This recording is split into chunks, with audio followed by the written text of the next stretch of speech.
திடப்படுறார். தாமும் அந்த வடையை பெற்றுக்கொண்டு மரக்கிளையில வந்து சாப்பிட ஆரம்பித்தது. நரி அங்கு வந்து, ஆஹா, இந்த காக்கா வடை சாப்பிட்டு இருக்கா, நம்மளுக்கு சாப்பிடணும் போல இருக்கு. கிளைமேட் வேற இப்படி இருக்கு, என்ன பண்ணலாம்?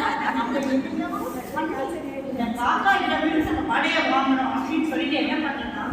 காக்கா காக்கா, நீ ரொம்ப அழகா இருக்க, ஒரு பாட்டு பாட, சும்மா தட்டி விடு ஒரு பாட்டை.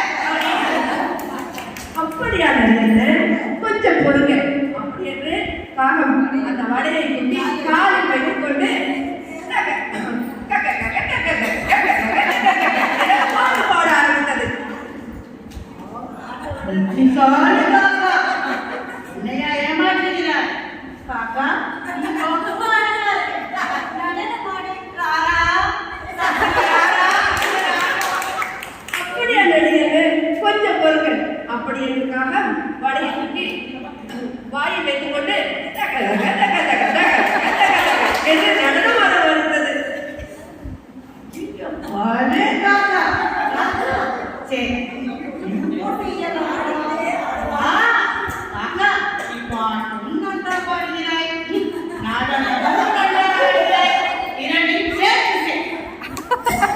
கொஞ்சம்